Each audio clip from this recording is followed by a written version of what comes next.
For our reading of the Bible through the year 2024, from the English Standard Version of the Bible by Crossways Publishing, a division of Good News Publishing of Wheaton, Illinois, a reading of the book of Joshua, chapters 1 through 3.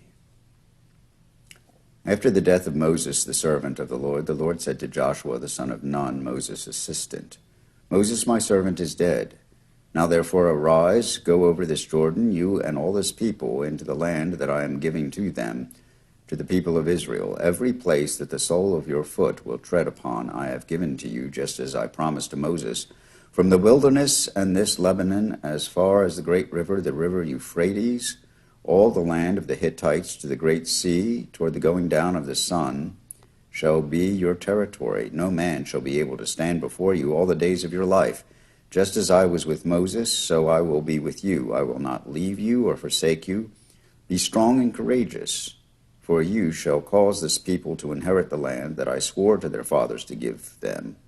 Only be strong and very courageous, being careful to do according to all the law that Moses my servant commanded you. Do not turn from it to the right hand or to the left, that you may have good success wherever you go.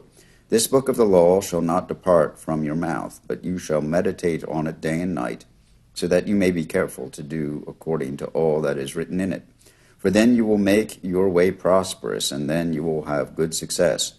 Have I not commanded you, be strong and courageous? Do not be frightened, and do not be dismayed, for the Lord your God is with you wherever you go."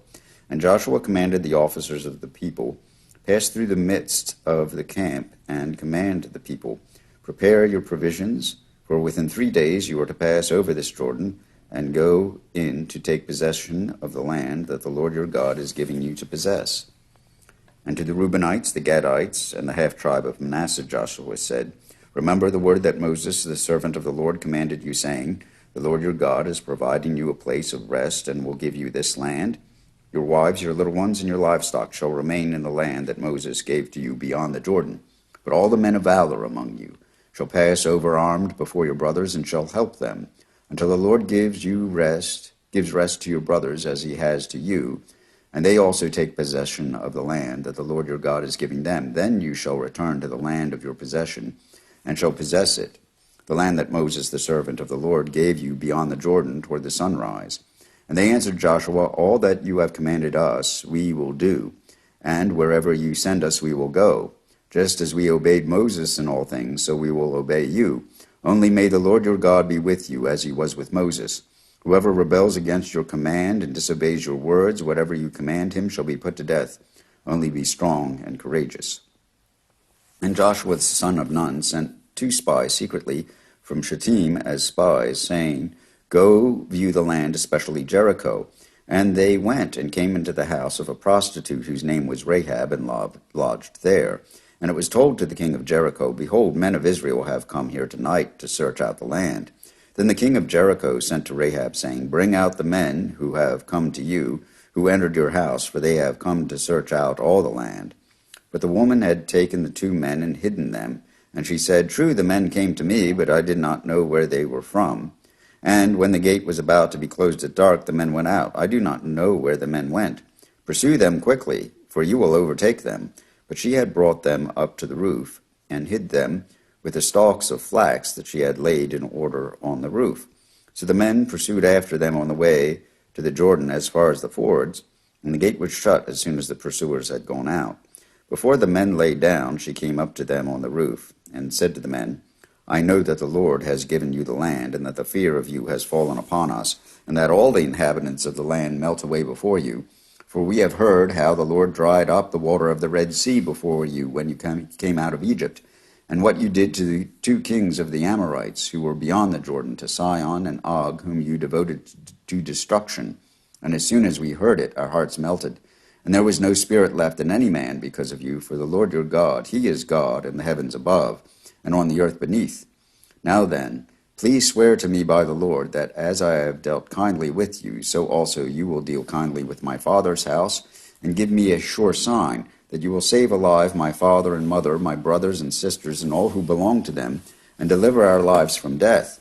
And the men said to her, "Our life for yours, even to death, if you do not tell this business of ours. Then when the Lord gives us the land, we will deal kindly and faithfully with you." Then she let them down by a rope through the window, for her house was built into the city wall, so that she lived in the wall. And she said to them, "Go into the hills, or the pursuers will encounter you, and hide there 3 days until the pursuers have returned. Then afterward you may go your way." The men said to her, "We will be guiltless with respect to this oath of yours that you have made us swear.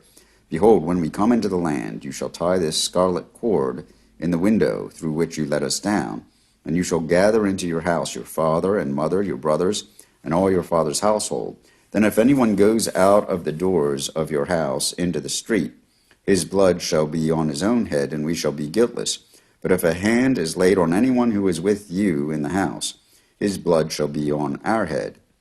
But if you tell of this business of ours, then we shall be guiltless with respect to your oath that you have made us swear." And she said, "According to your word, so be it." Then she sent them away, and they departed, and she tied the scarlet cord in the window. They departed and went into the hills, and remained there 3 days until the pursuers returned, and the pursuers searched all along the way and found nothing. Then the 2 men returned. They came down from the hills and passed over, and came to Joshua the son of Nun, and they told him all that had happened to them. And they said to Joshua, "Truly the Lord has given all the land into our hands, and also all the inhabitants of the land melt away because of us." Then Joshua rose early in the morning, and they set out from Shittim, and they came to the Jordan, he and all the people of Israel, and lodged there before they passed over.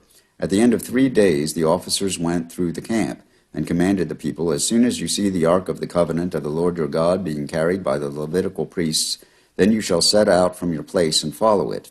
Yet there shall be a distance between you and it, about 2,000 cubits in length. Do not come near it, in order that you may know the way you shall go, for you have not passed this way before." Then Joshua said to the people, "Consecrate yourselves, for tomorrow the Lord will do wonders among you." And Joshua said to the priests, "Take up the ark of the covenant and pass on before the people." So they took up the ark of the covenant and went before the people. The Lord said to Joshua, "Today I will begin to exalt you in the sight of all Israel, so that they may know that as I was with Moses, so I will be with you. And as for you, command the priests who bear the ark of the covenant, when you come to the brink of the waters of the Jordan, you shall stand still in the Jordan." And Joshua said to the people of Israel, "Come here and listen to the words of the Lord your God." And Joshua said, "Here is how you shall know that the living God is among you, and that he will without fail drive out from before you the Canaanites, the Hittites, the Hivites, the Perizzites, the Girgashites, the Amorites, and the Jebusites. Behold, the ark of the covenant of the Lord of all the earth is passing over before you into the Jordan. Now therefore take 12 men from the tribes of Israel, from each tribe a man. And when the soles of the feet of the priests bearing the ark of the Lord of all the earth, shall rest in the waters of the waters of the Jordan shall be cut off from flowing, and the waters coming down from above shall stand in one heap." So when the people set out from their tents to pass over the Jordan, with the priests bearing the ark of the covenant before the people, and as soon as those bearing the ark had come as far as the Jordan, and the feet of the priests bearing the ark were dipped in the brink of the water, now the Jordan overflows all its banks throughout the time of harvest. The waters coming down from above stood and rose up in a heap very far away at Adam, the city that is beside Zarethan, and those flowing down toward the sea of the Arabah, the salt sea, were completely cut off, and the people passed over opposite Jericho. Now the priests bearing the ark of the covenant of the Lord stood firmly on dry ground in the midst of the Jordan, and all Israel was passing over on dry ground, until all the nation finished passing over the Jordan. Here ends the reading of the book of Joshua, chapters 1 through 3, in the English Standard Version of the Bible by Crossways Publishing, a division of Good News Publishing of Wheaton, Illinois.